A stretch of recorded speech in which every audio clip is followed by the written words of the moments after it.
Thank you, Madam Speaker. I rise to move that the House acknowledges that on the 20th of September... 182. Thank you. Is a vote required? Yes, absolutely. Thank you. Madam Speaker. And I apologise, Ms Ross. I rise to move that the House, one, acknowledges that on the 20th of September 2019, as part of a global climate strike, more than 15,000 people gathered on Parliament lawns in Hobart, with others striking around the state in Launceston, Devonport, Burnie, Wynyard, Zeehan, Curry and St Helens, and, Madam Speaker, no doubt other places. Two, recognises there's widespread and growing public demand for climate action in the form of mass mobilisation and protest around the state, country and the global community, with an estimated 150 million people taking part in the global climate strikes. Three, commits to standing by young people and the wider community in their fight for climate action and for their futures. And four, supports the global climate strike movement. Now, Madam Speaker, we've brought this notice of motion forward to give every member of the House an opportunity to tell young Tasmanians that they stand with them in their fight for a safe climate. For those of us, Madam Speaker, and I note that you were there at the climate strike on Friday, but for those of us who were there on Friday, the strength of the feeling of young people, their mums, dads, aunts, uncles and friends, the strength of their feeling, their fear for their future, it's very real, Madam Speaker, and as a Parliament we must respond to that. We have to let young people know that we take their concerns seriously and that we are committed to climate action. Now, my colleague Dr Rosalie Woodruff stood up on the adjournment last night and took the House through some of the science. And I'll just restate some of that now. But since 1850, global temperatures have risen by 1.1 degrees, Madam Speaker. And if you, when you look at the science, right now we're heading to 4 degrees of warming by the end of the century.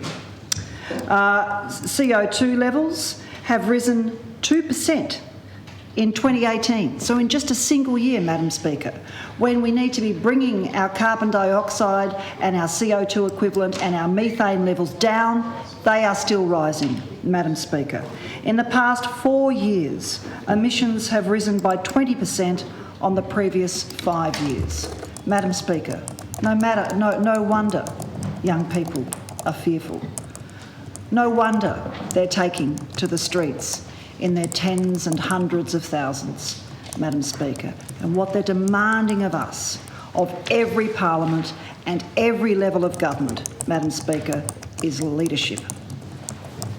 And this notice of motion is an opportunity for every person in this place to send a very simple message to young Tasmanians that while we might disagree on the approach, and Dr Woodruff and I will always stand with the science, that we might disagree on the approach, but we recognise the concerns of young people and we are committed to them and we will stand with them in their fight for a safe climate. Now, Madam Speaker, overnight the Prime Minister, Scott Morrison, who highly regrettably made a decision not to attend the UN Climate Summit, has made a statement that he wants children to feel positive about their future. I don't know which young people the Prime Minister speaks to apart from his own children, Madam Speaker, but I suggest that if he had attended a climate strike or if he had gone to the UN Climate Summit and spoken to Greta Thunberg and her colleagues there, he would understand that that is a glib and offensive statement to young people. It dismisses their reality. And unlike the Prime Minister, young people who took to the streets, they have a pretty clear understanding of the future that faces them. They know this is going to be a hard century for humanity. And because they have a clear understanding of the science and the potential impacts of global heating, many of them are not feeling positive about the future, Madam Speaker. There is a growing trend of young couples making a decision not to have children because they don't feel it can be justified in a time of climate emergency. There is a growing and exponentially growing trend amongst young people to go vegetarian or vegan because they know the impact that industrial farming and deforestation for beef production is having on the planet. Madam Speaker, about 17 to 20% of total global emissions come from deforestation, and much of that deforestation is as a result of the human beings' apparently insatiable appetite for meat, Madam Speaker. Young people are making decisions not to fly, not to travel internationally. They see Greta Thunberg in that yacht, sailing to New York to the climate summit, and they understand that that was a symbolic and incredibly powerful gesture. And it was a protest against the volcano of emissions that comes out of domestic and international air travel. We are dealing with a younger generation here which is going to make seismic and sudden shifts to our social and economic structures. And as Greta Thunberg said, those grown-ups in the room, and I'm paraphrasing her here, who don't take the science seriously, who pay lip service to young people demanding climate action, they will never be forgiven by younger generations today, Madam Speaker, and nor should they be. As Greta said at the UN, for 30 years, the science has been clear. For 30 years, political leaders, national leaders have known about global heating.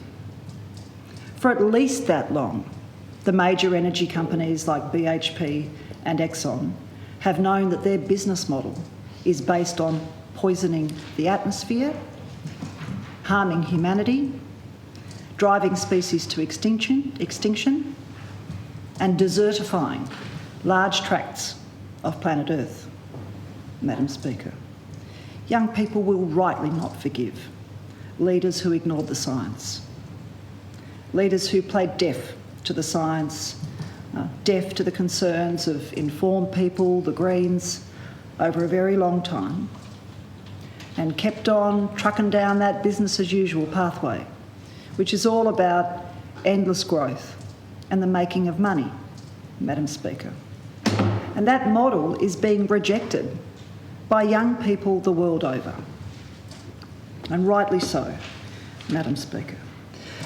Now, Madam Speaker, we have in the course of the Parliament this week made a very clear strategic decision that we will focus on climate, the response to global heating, Tasmania's preparedness for rapidly accelerating climate shifts.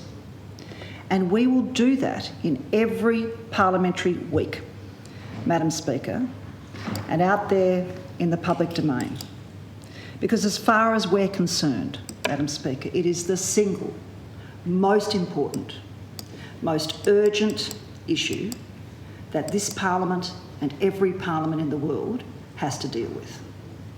If we don't get this right, Madam Speaker, humanity is going to hell in a handbasket.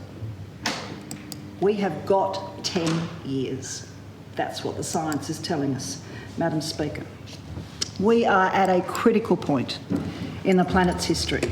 This is a moment that demands courage and strength. And those of us in privileged positions of leadership, elected to parliaments to lead, to make decisions in the public interest, we must lead, Madam Speaker. When students are striking in record-breaking numbers and cities are being locked down by protesters, when the Arctic is on fire and the Amazon is ablaze, and Pacific Island nations are pleading for action, leaders cannot continue to ignore and dismiss the evidence of the climate emergency around us. We only saw it a few weeks ago, Madam Speaker. Cyclone Dorian that slammed into the Bahamas, a storm the likes of which have never been seen before. This is a cyclone, a hurricane, that stalled over the Bahamas for about 48 hours and pulverised island communities. We still don't know what the human toll was from Dorian, Madam Speaker, but there's one thing we know. It won't be the last superstorm the Bahamas seas, Madam Speaker. And that is the compounded tragedy of this. It's poor people, it's people who are marginalised and dispossessed who will suffer the worst consequences of global heating, Madam Speaker. The excesses of the Western world and the wealthy world. The blind, business as usual model of Western world leaders is harming people in poor countries the most, Madam Speaker. That places the most enormous moral responsibility on those of us who are in positions of leadership. For too long, humanity has known about the risks of inaction on climate change and put it into the too inconvenient basket.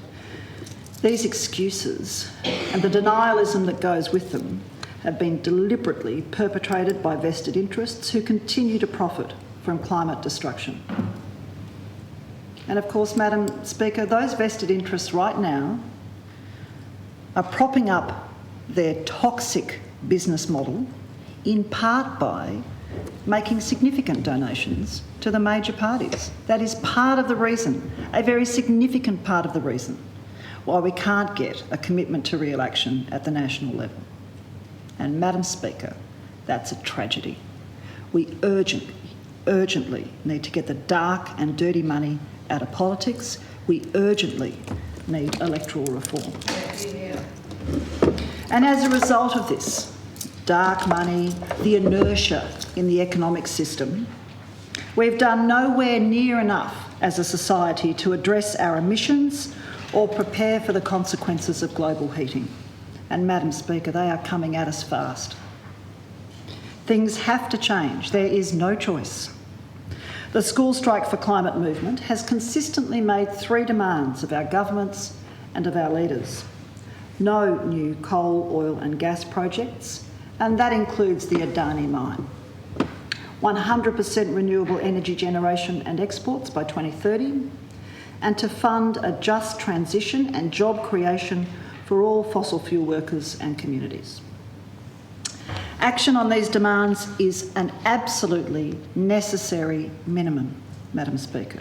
Those who criticise the movement for being too radical or unrealistic are simply demonstrating a failure to understand the reality of the present situation. The truly unrealistic scenario would be to perpetuate the status quo and expect there will be no consequences. Every decision we make, Madam Speaker, must be to preserve as much of the habitability of our planet as possible, and that has to happen on a national and international stage, and also, Madam Speaker, of course, right here on our beautiful little green heart-shaped island.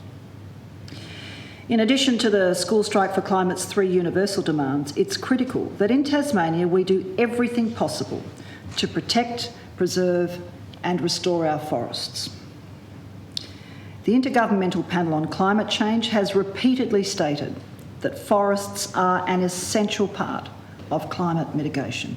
We have to protect the forests that we have, Madam Speaker, and we have to rewild degraded landscapes, reforest large tracts of the earth in order to draw down carbon and methane from the atmosphere and to give our kids half a chance for a habitable planet. Tasmania's forests, and this is Greens Minister, of course, who commissioned and undertook the forest carbon study, currently store the equivalent of more than 3,000 megatons of CO2.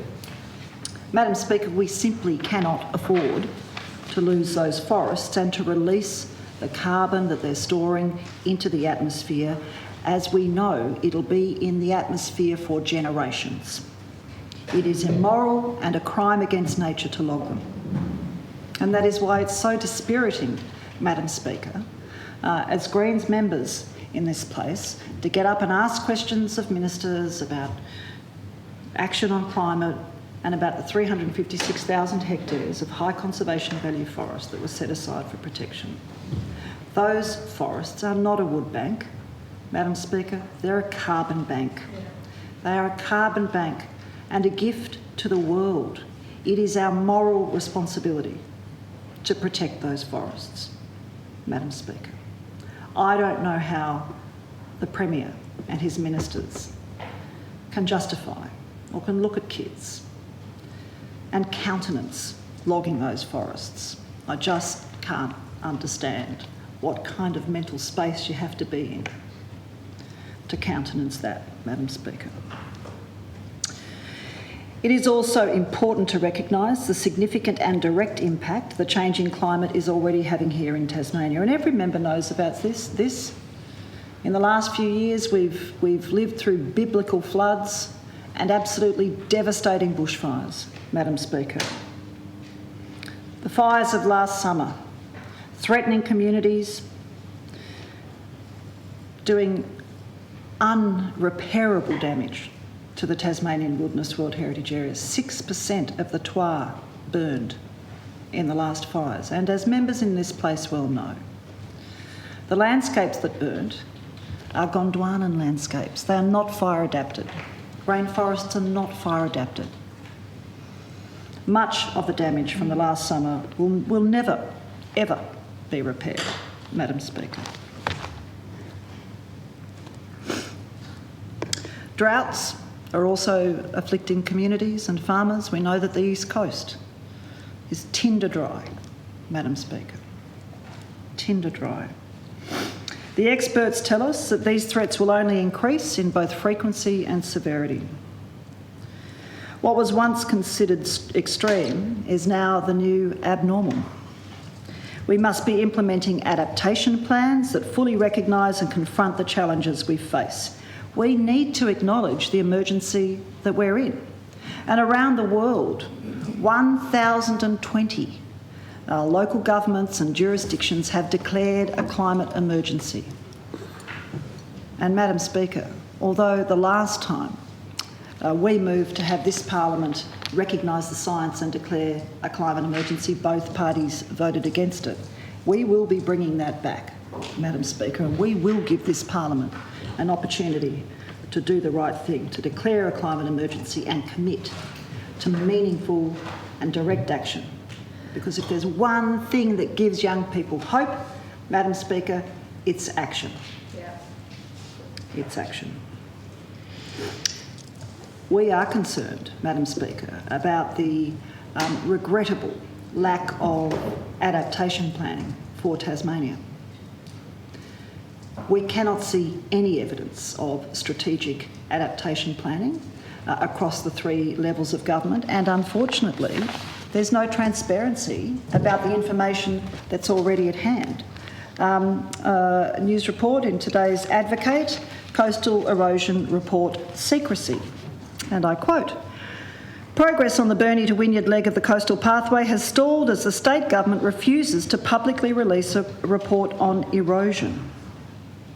Now, Madam Speaker, just for the record, that coastal erosion mapping was started when I was the Climate Minister, and it was always intended to be made public.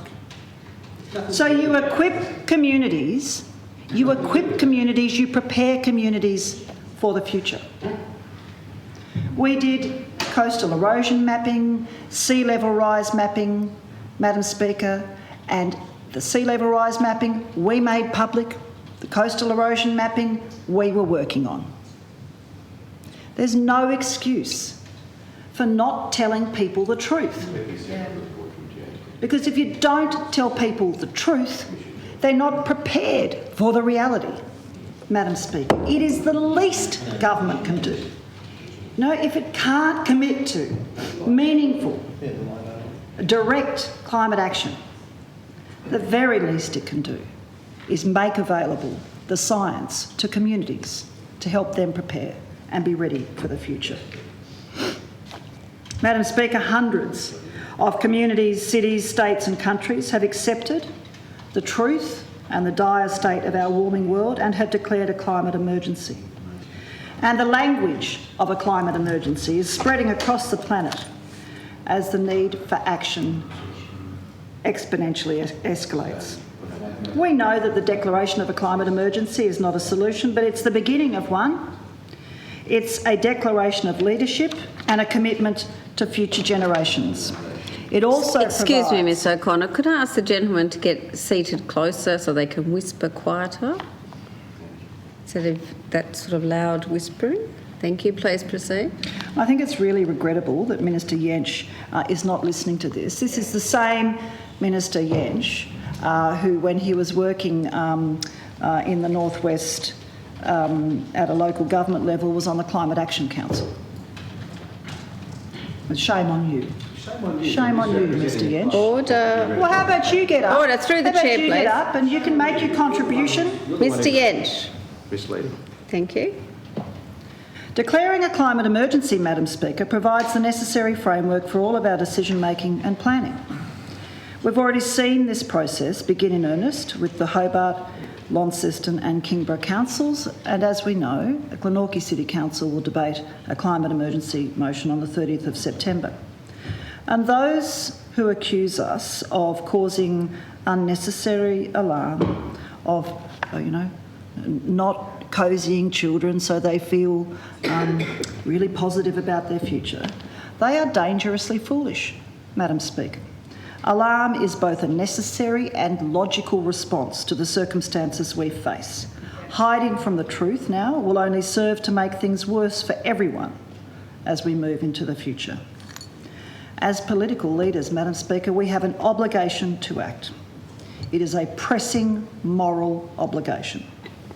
We must recognise the truth of the climate emergency and do everything in our power to both mitigate its development and to adapt to its challenges.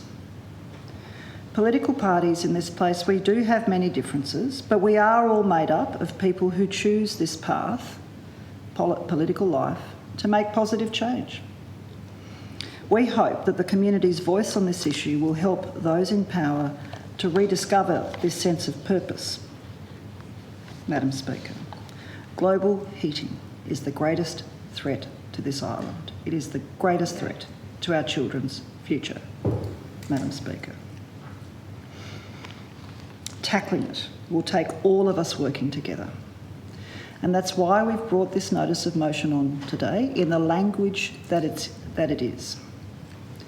And of course, we've had to have a whack on the way through just so that we are telling the truth in this place.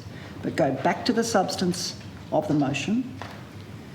Have a look at the wording. I urge speakers who come next, have a look at the wording and ask yourself, if you don't vote for this, how will you look at your kids tonight?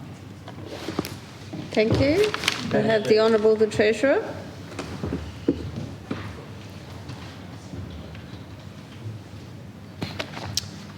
Well, Madam Speaker, I thank the member for Clark for bringing this motion forward. Even when I'm thanking you, you can't be gracious.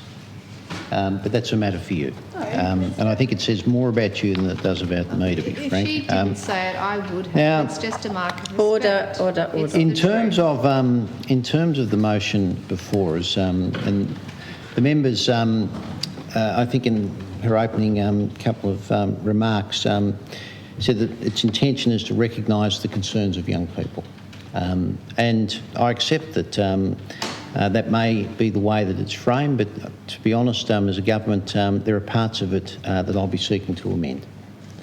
But I think at the end of the day, and I would hope that you could see Well, thanks for showing us your amendment. And in such I will circulate that. respectful I will way. circulate Ms. those. O'Connor. I will circulate those in a moment. But I believe that that the motion and the amendments that I want to move will acknowledge very much the concerns of young people. Yeah, and then you'll have a bit on the back end and- congratulating yourselves so that we can't support it. And, Order, Ms O'Connor.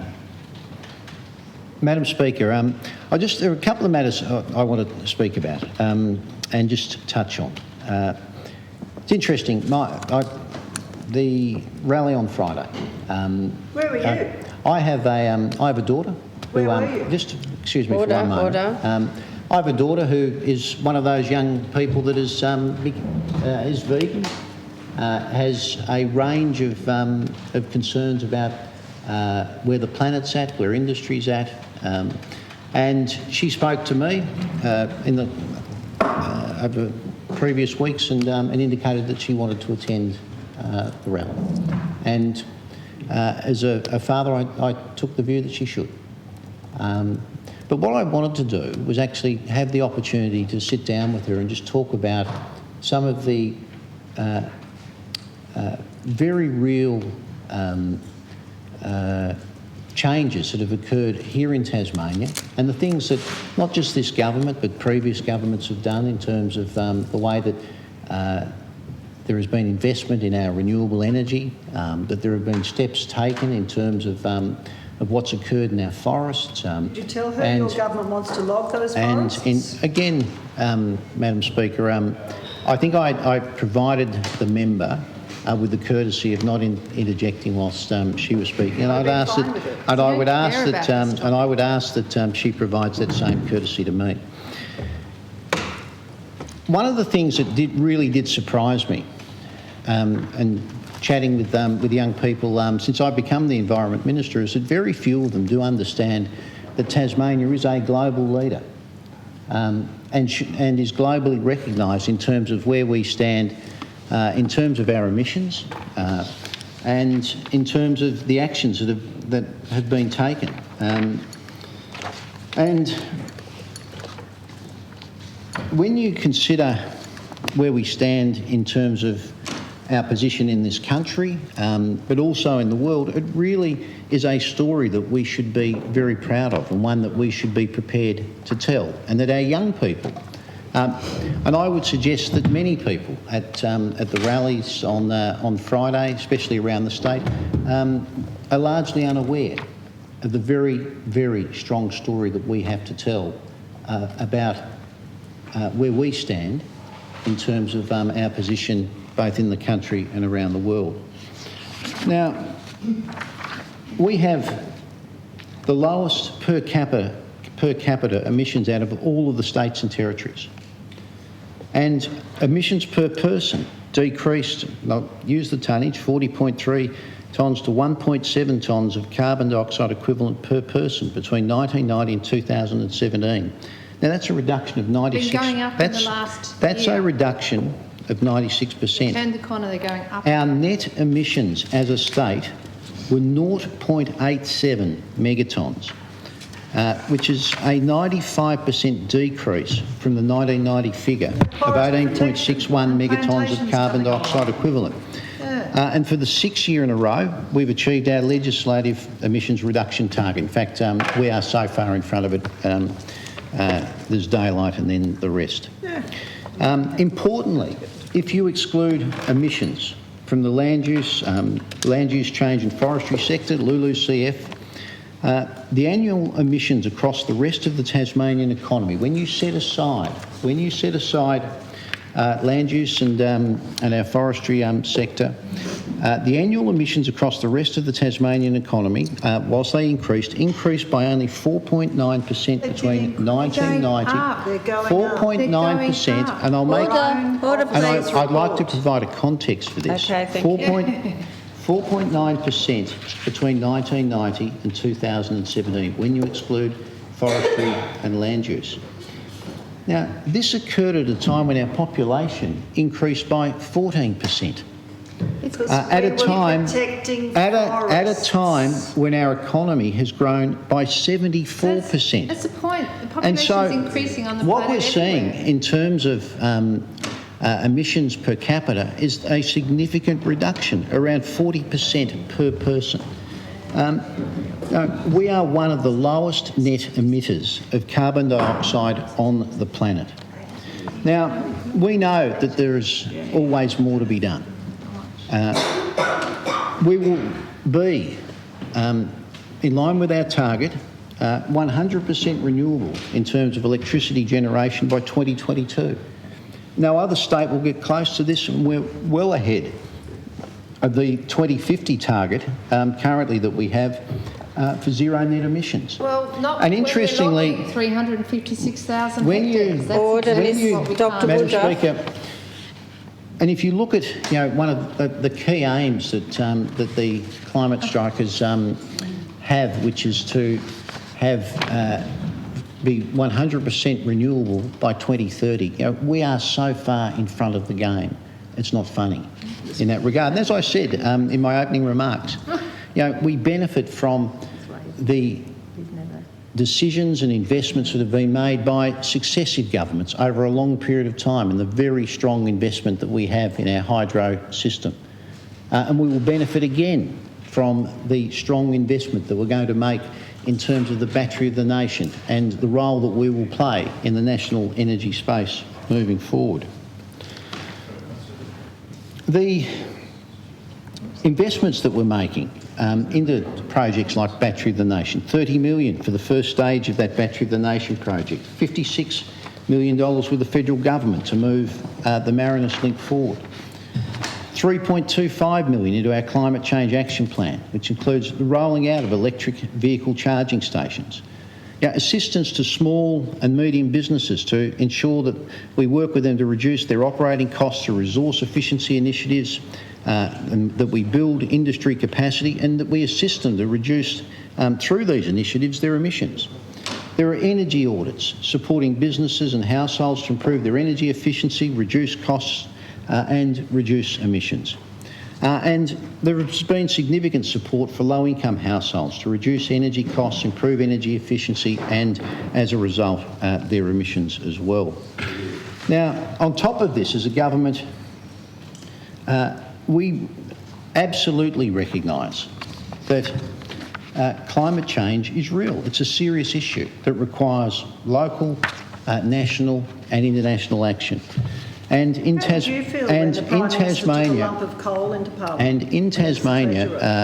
Madam Speaker, look. Ms O'Connor, I have to ask you to just refrain from interjecting. I know this is a really passionate subject for you, and I urge you to stay in the room. I don't want to have to... Thank you, Madam Speaker. Thank you. Well, Madam Speaker, and again by interjection, the member's looking for a fight, and I don't think there is a fight in this place this afternoon. No, we're not. Looking for you to take it seriously. It is interesting, again, with the comments that the member made on the weekend about this being a great opportunity to grow the base of the Greens. And I must say, I did look at that through a very cynical prism, Madam Speaker, because to attempt to capitalise politically, again, and based on the members' interjections today. Order, please. And based on the members' interjections today, I think anybody that's watching this debate would understand that this is about politics for the Greens. This is about politics for the Greens. Getting rid of coal-fired power is about politics, yes. It is about Madam Deputy Speaker, I think it's important, and I've set out... I'm just ordinary Speaker. Thank you, Treasurer. Sorry, Madam Speaker. Sorry. Madam Speaker, I've set out some of the key actions that the government's taking, some of the key outcomes that Tasmania is achieving, outcomes that we should be very proud about, outcomes that we should be talking to our kids about. And they should be aware that Tasmania is a global leader in terms of our net emissions, in terms of the fact that we have reduced emissions per capita significantly at a time, Madam Speaker, when our economy has been growing rapidly and our population as well. When did it start? As I've said... Ms O'Connor, I am trying to be so fair. Please. This is a very important motion. Thank you, Madam Speaker. He is inciting interjections, but I'll... well, I urge you not to bite. Just so Madam Speaker, I think any reading of this Hansard, in terms of what I was saying before that last interjection, would indicate that there was no inciting interjection, that I was simply laying out a statement of fact in terms of where the state stands. Distorted facts. I would ask the Greens just to refrain and control themselves as part of the debate. Now, I mentioned, Madam Speaker, that it was my intention to amend the motion, and I will circulate a copy of the amended motion. There's a couple of copies there. So if they could be distributed, take another one for...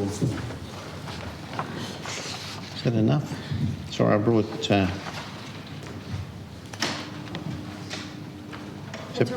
Got enough?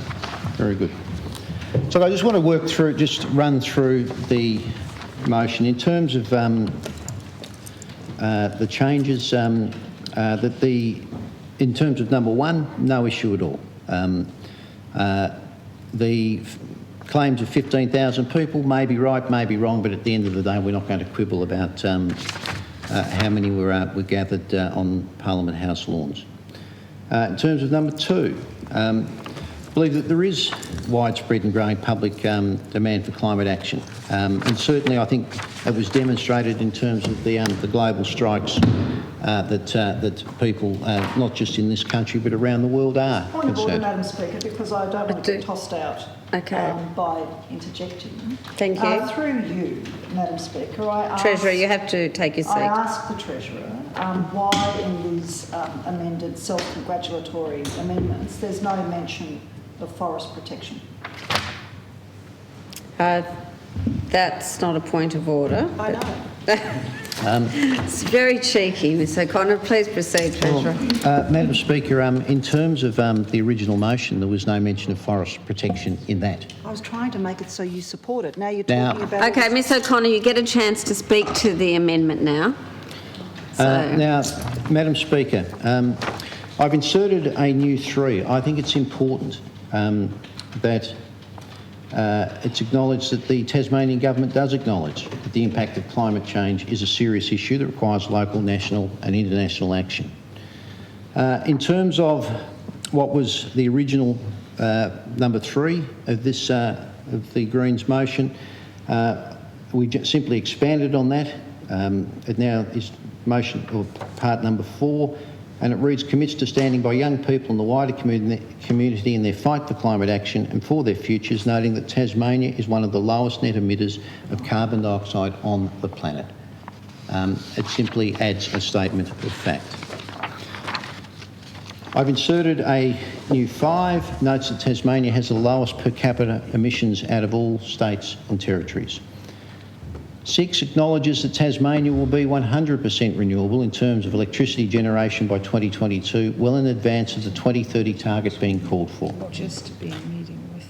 New 7 notes that Tasmania's Climate Change Action Plan 2017 to 2021 sets our agenda for reducing emissions and taking action on climate change through to 2021.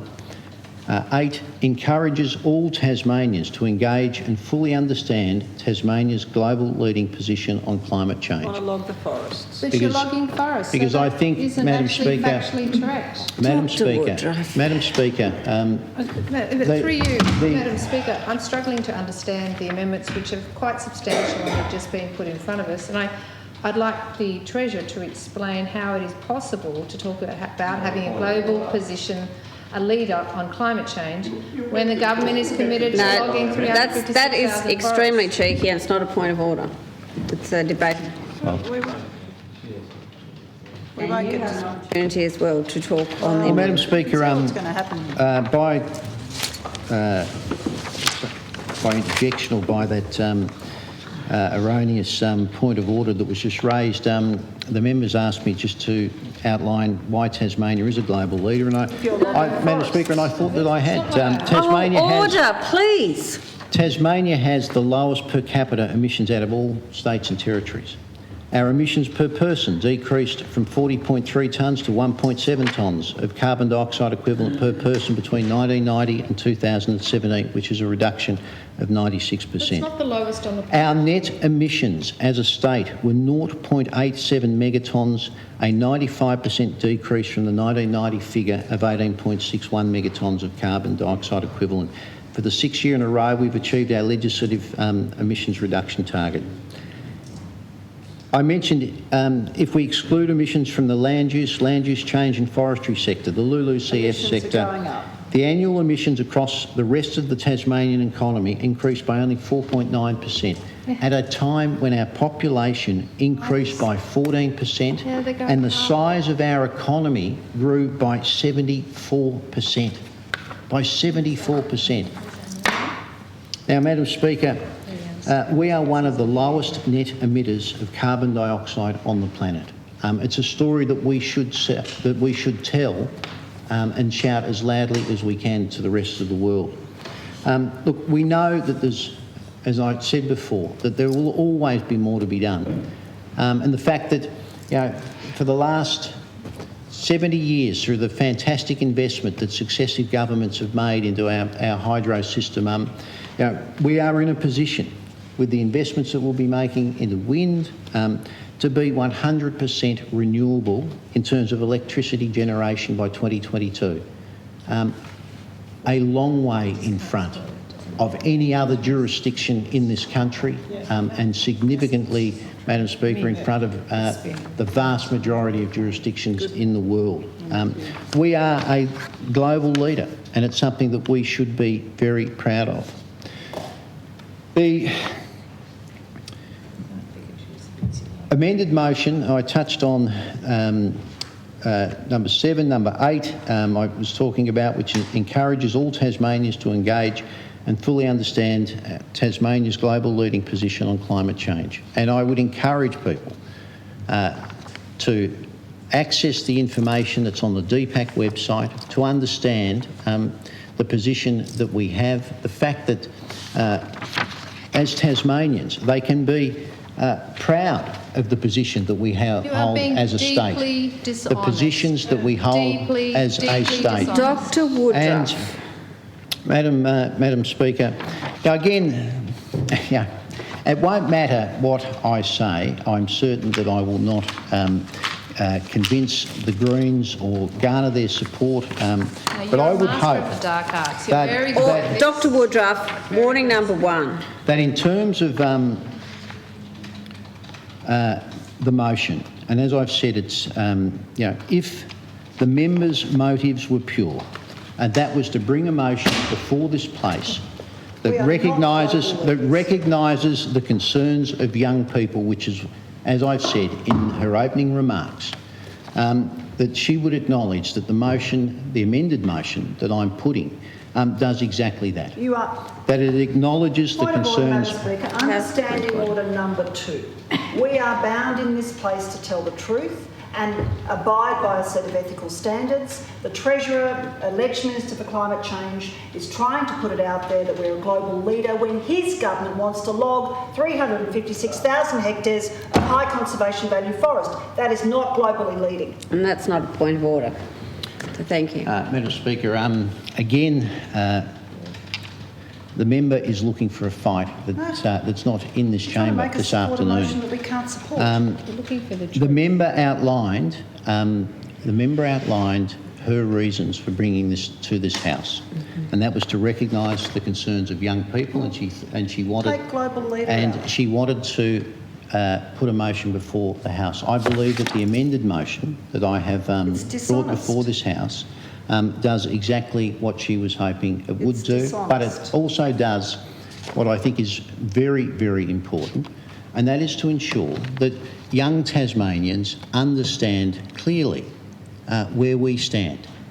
And we are, Madam Speaker, one of the global leaders in terms of our net emissions. We are the leading jurisdiction in this country in terms of our net emissions. And I think it's important that young Tasmanians more broadly, understand that. And I think in terms of the motion, the amended motion that I've moved, I would hope that it would have support from across the chamber. Yeah, you get Labor. In terms of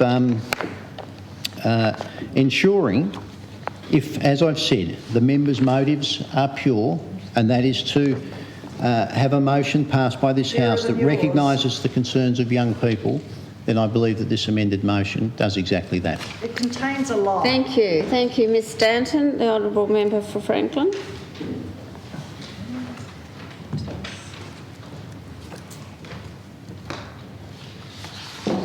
Thank you, Madam Speaker.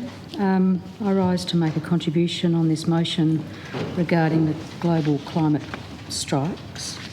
And I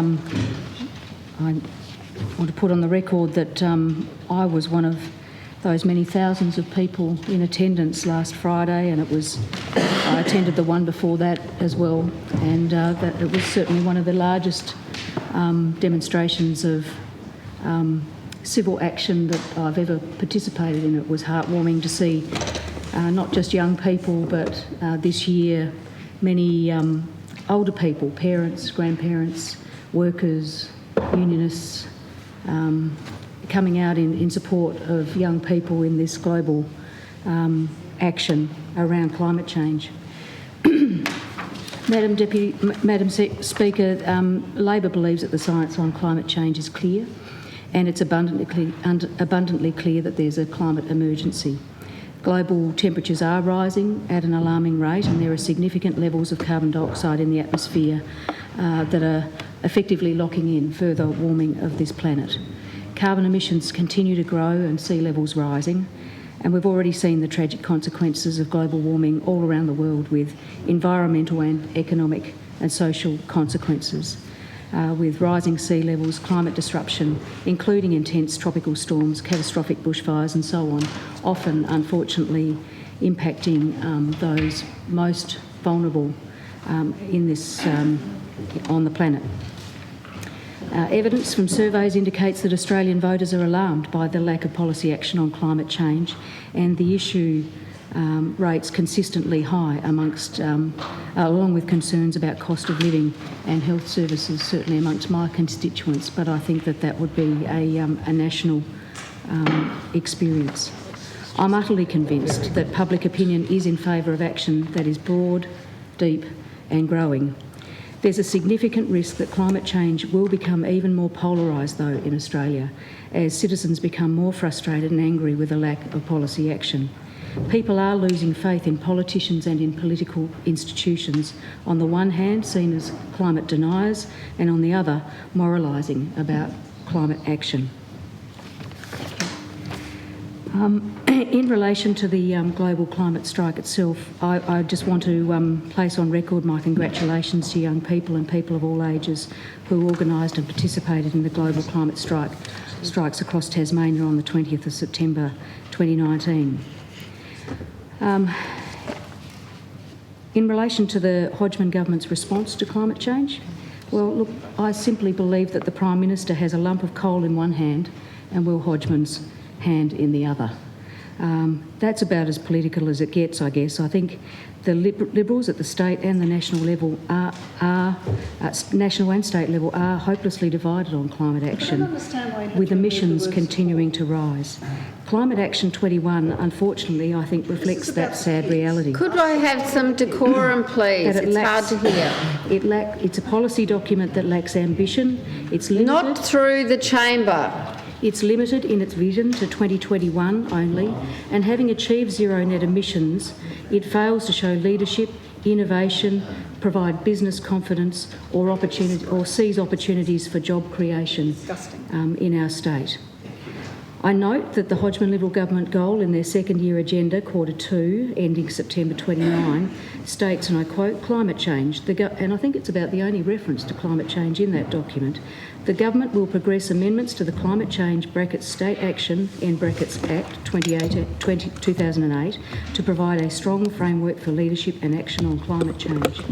Well, I'm yet to see evidence of that. I'm aware that Climate Tasmania has released a document calling not just for amendment of that Act, but in fact redrafting the Act in its entirety. I note that this government abolished the Climate Change Council, and the former minister failed to outline in estimates of this year what briefings she'd had from climate scientists.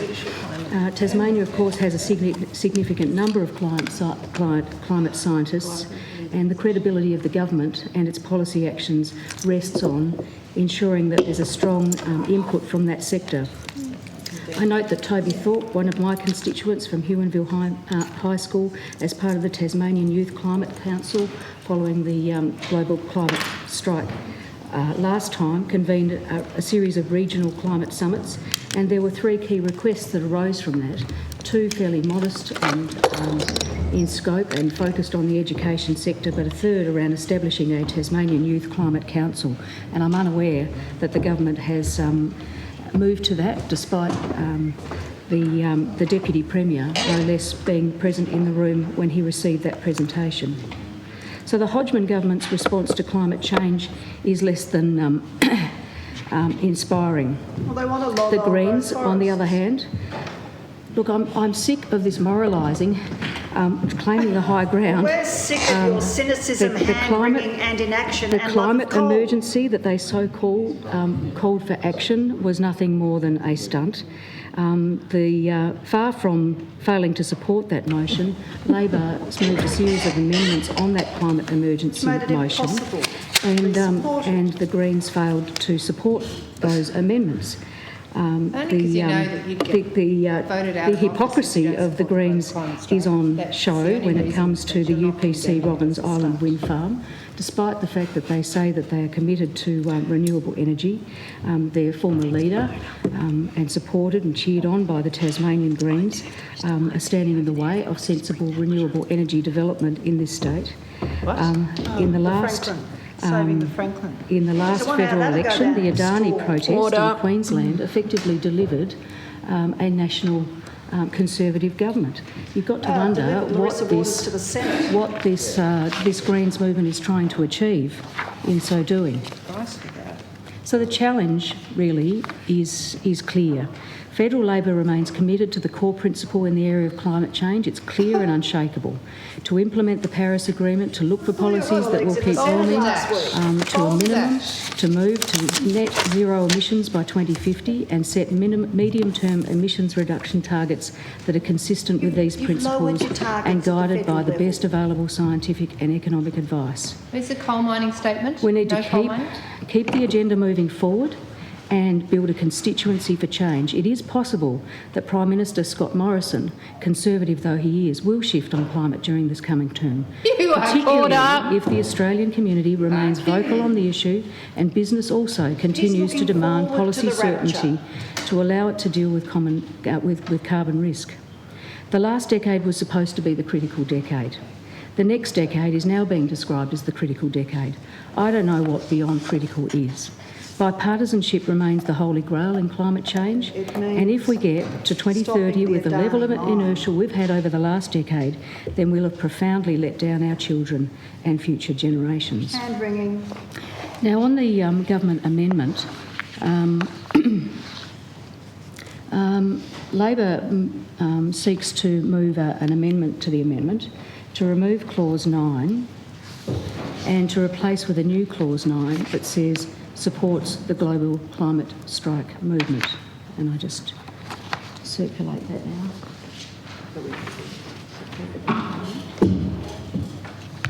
So are you amending the amendment? Yep.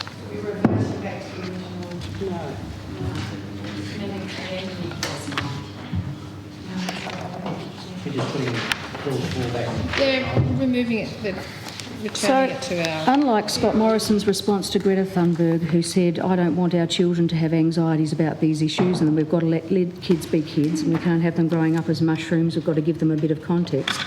I'd assert as a parent and as a leader in this space that much more can be done around climate change. I commit as a civic leader to make my contribution, and a positive one at that, in this place, and I urge the House to support the amendment.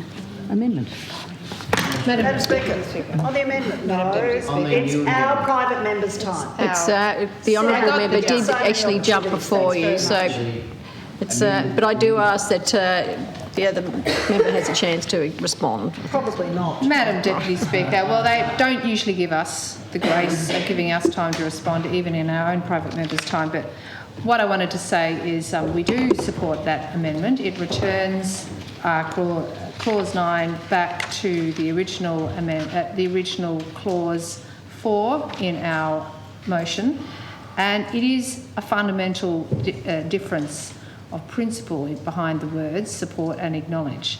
You can acknowledge the concerns that anyone can have on something, and you can totally disagree with their actions and their motivations, but supporting it is totally different. Supporting it means that you are with them and you are listening to them and you are hearing them and you will act on their behalf. That's what support means, and so we do absolutely support that amendment, and we reject the hand-wringing and faux concern that the government pretends to have on this issue, and we reject the attempt to spin what was a very unpolitical, very clear statement of support for the global climate strike movement and their fundamental understanding of what's happening on the planet and their drive to have action. We reject the government's attempt to spin this motion that we have here today by adding clause 8, which is a lie, to say that Tasmanians should fully understand Tasmania's global leading position on climate change. That is a lie, and we cannot support that. We will not support that, and we will not be party to papering over the reality of what this government is doing to continue on with business as usual. You cannot have a policy of logging, of bringing in, of opening the doors to 356,000 hectares of carbon-rich forests, a carbon sink, which is a place that we must maintain on behalf not just of Tasmanians, but the whole planet for our collective futures. You cannot have a policy to let the loggers in and have the door open to the Forestry Industry Association, as this government did only days ago, and call yourself a global climate leader. You cannot have a Premier, as he did in Parliament yesterday, being a champion flag waver for our climate sceptic Prime Minister, Scott Morrison, who went to the United States not to attend the UN Climate Summit on Australia's behalf, but to have a PR stunt with the world's leading climate denier, Donald Trump. Climate criminal. And to continue the love affair with coal and the fossil fuel industry that they both collectively had in the southern states of Ohio with the Liberals, one of the Liberals' biggest donors, a man who's made his money through many nefarious means. So we cannot support that. It is not true, because the Premier should be condemning the actions of the Prime Minister, condemning the actions of his own Liberal Party that is pushing the Adani mine. So we cannot support the Liberals' amendment to our motion, and we do support the Labor Party's Part 9. Honourable Treasurer. Madam Deputy Speaker, look, in terms of the member's time has expired. The time for debate has expired. The question is that the amendment to the amendment be agreed to. Those that opinion say aye. Aye. To the contrary, no. No. The noes have it. The division required. Ring the bells.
accordance with standard or whatever it is.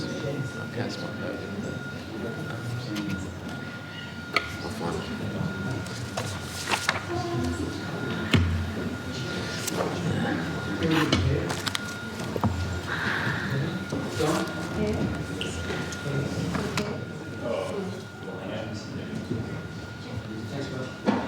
It's all right. We do have you. Are the whips happy? It's all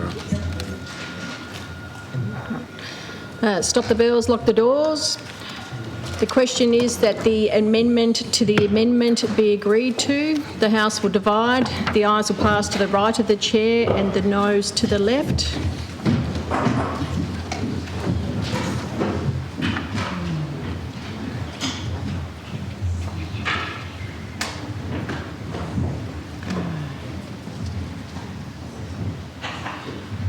Appoint the Honourable Member for Franklin, Dr Woodruff, teller for the ayes, and I appoint the Honourable Member for Braddon, Ms Ryler, teller for the noes.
I don't understand why you're standing there, so you haven't been to the finance right. Yeah, I just don't.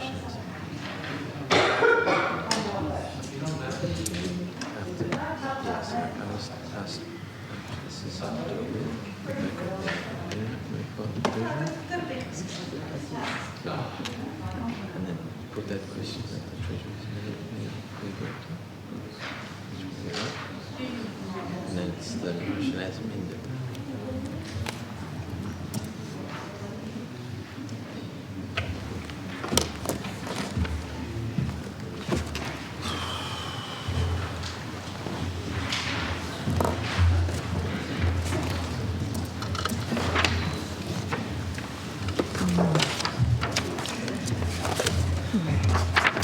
The result of the division is ayes 11, noes 11. In accordance with Standing Order 167, I cast my vote with the noes. The question is... Just wait for him.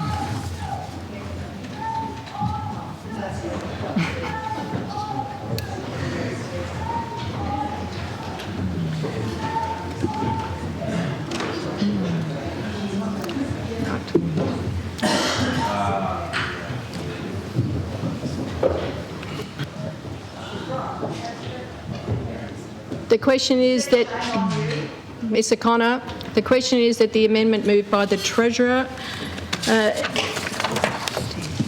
is voted. Those in that opinion say aye. Those in that opinion say no. The ayes have it. Division required. Ring the bells.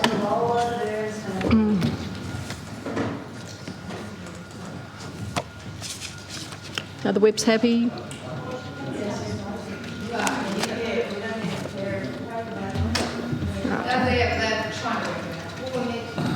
The whip's happy? The whip's happy? We've got a pair with Roger. Right. The whips are happy? Right. Okay, stop the bells, lock the doors. The question is that the amendment be agreed to. The House will divide, the ayes will pass to the right of the chair and the noes to the left.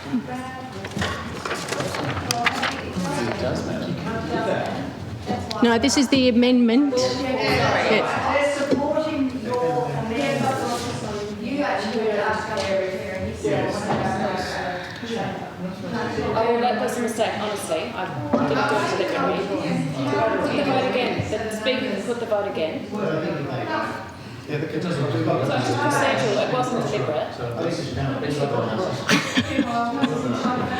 All right. What would you like to do? The question is that the amendment moved by the Treasurer be agreed to. Those of that opinion say aye. I think the issue is someone's been knocked down. There's been a misunderstanding about peers. So just... A rule that the doors be unlocked. Right. So division required. Ring the bell. Sorry? Ring the bells.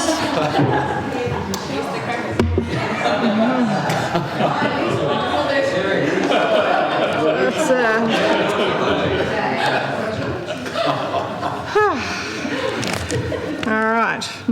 Now are the whips happy? All right. Stop the bells, lock the doors. The question is that the amendment be agreed to.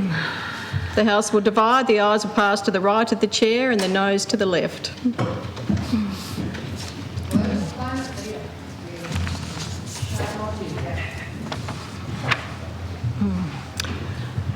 I appoint the Honourable Member for Franklin, Dr Woodruff, teller for the noes. And I appoint the Honourable Member for Braddon, Miss Ryler, teller for the ayes. We actually voted in the simplest possible terms.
Communities care about forests, you said. Yeah, that's right.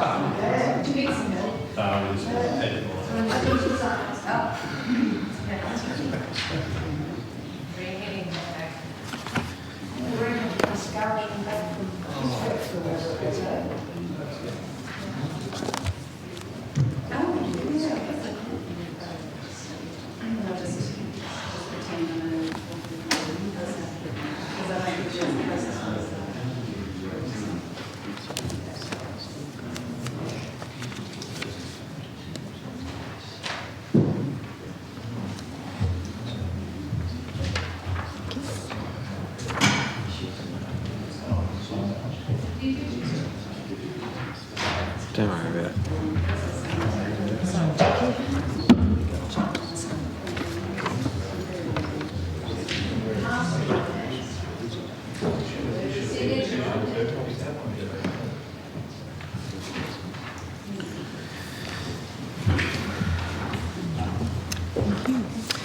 Right, the result of the division is ayes 20, noes 3.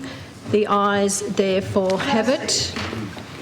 We have to do one more first. So can I ask everyone to return to their seats so that we can do one more division?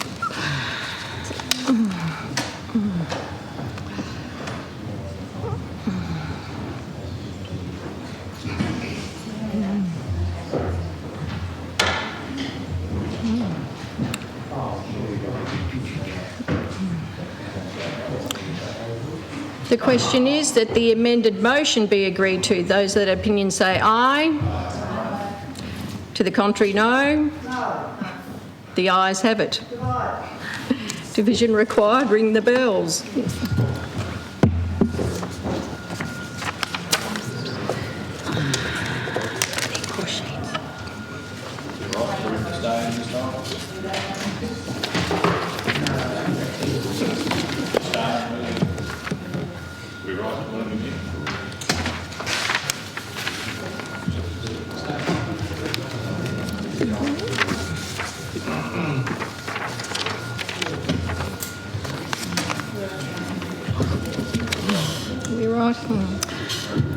Are the whips happy? Yes. All right. Stop the bells, lock the doors.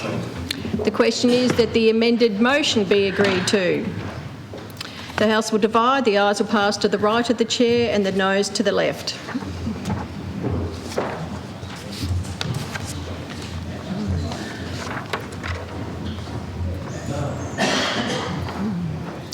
I again appoint the Honourable Member for Franklin, Dr Woodruff, teller for the noes, and the Honourable Member for Braddon, Ms Ryler, teller for the ayes.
Thank you.